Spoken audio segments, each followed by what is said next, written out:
She did gospel as well. And my in-studio guest, I tell you, I saw this exhibition on Facebook. It popped up on my Facebook feed several times, which they know me, and I said I've got to get someone on about this exhibition, More Perfect Union: The American Civil War Era, Atlanta History Center, as they celebrate 100 years, 1926 to 2026. In the studio with me is Dr. Gordon Jones. Dr. Gordon Jones, welcome to the Shelley Winter Show. Well, thank you, Shelley, for having me. Yes, sir. Now, did you put this together, or you're the historian? Well, I'm the historian and the curator. Okay. But it's a huge team of people. Believe me, it takes a lot of people to do this. I can imagine.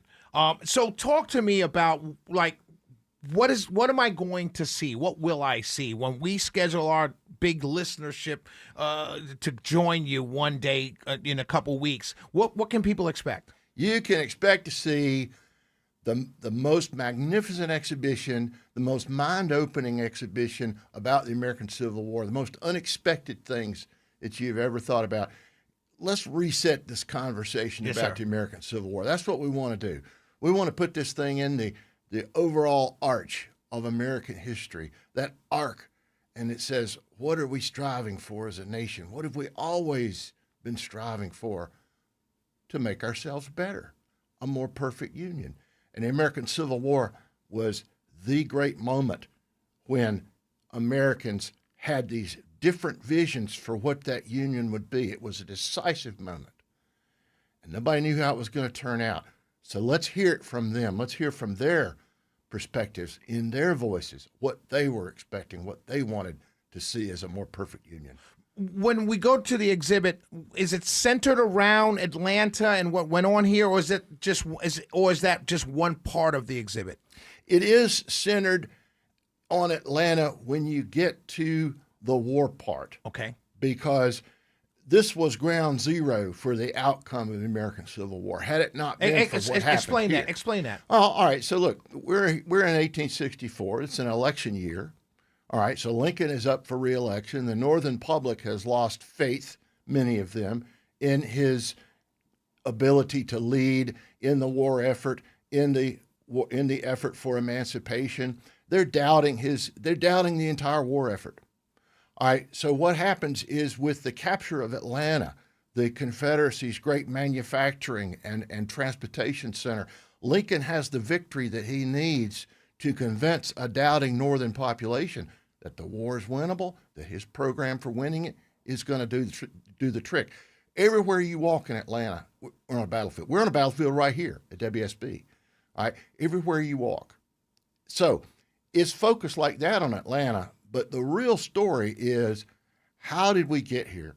How did we get to that decisive moment?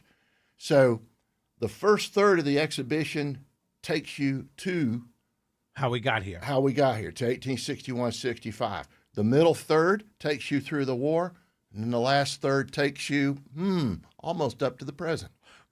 Do you see similarities in what's going on in today's world? The divide, the anger, brother against brother, if you will. Today, do you see some of the similarities when you are putting together the exhibit? Of course we do. Of course. You can't not see those similarities. And that's one of the things that we're encouraging folks to come and do. See for yourself. See what you think. Listen to what they had to say. You draw your conclusions. But yes, there's a lot of similarities, and there have been throughout American history. But here's the thing to get. If you think politics is bad now, man, you should have seen it back then. Give me some examples. All right. Well, look. All right.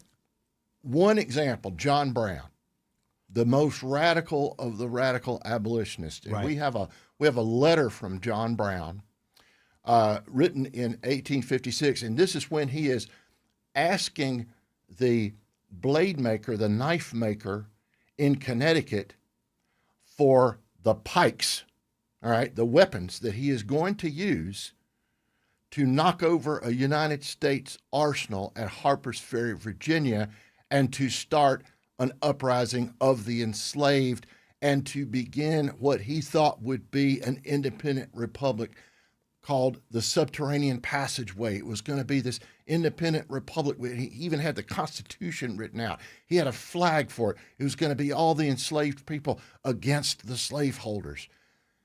That is extremism. I mean, you think about what would be the is it equivalent. extremism, though?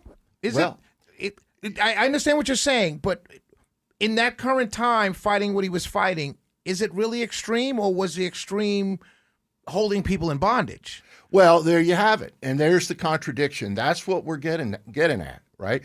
You have these things going on at the same time. You have freedom, the ideals of freedom.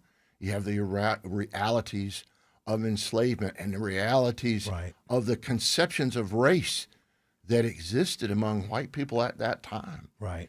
And those things did drive people to extremes. Right. To a war. To a war, exactly. Right. Before, and raid on Harper's Ferry is 1859.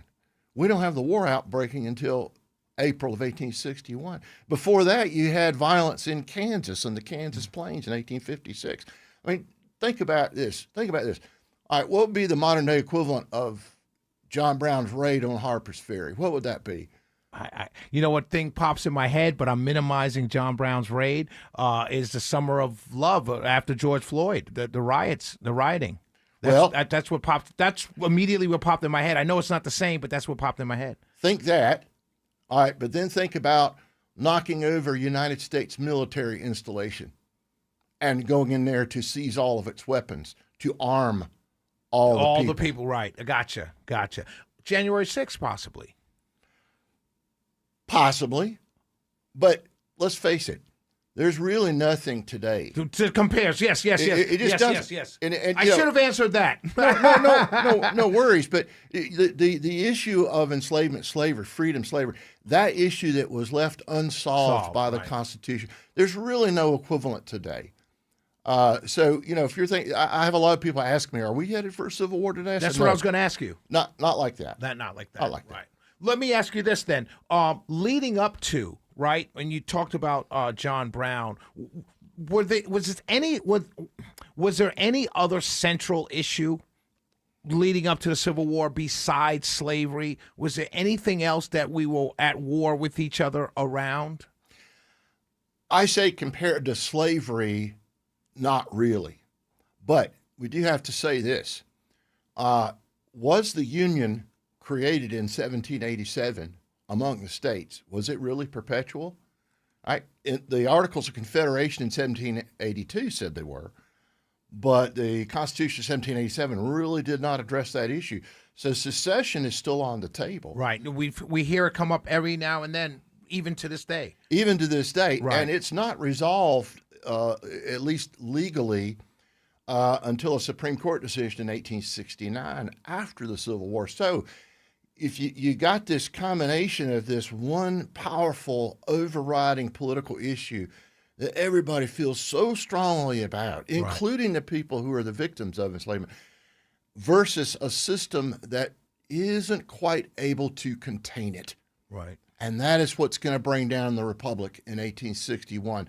That is when our Republic fails and we fall into open war. We're in the studio with Dr. Gordon Jones. Can you hang out for a while? Do you mind? I can. That's awesome. The exhibition, it started July 10th. It's going through... It's going through. It's permanent.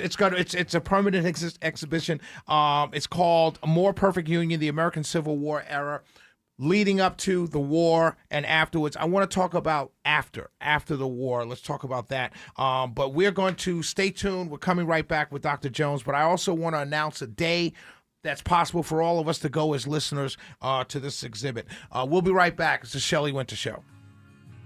Now a man will take a good girl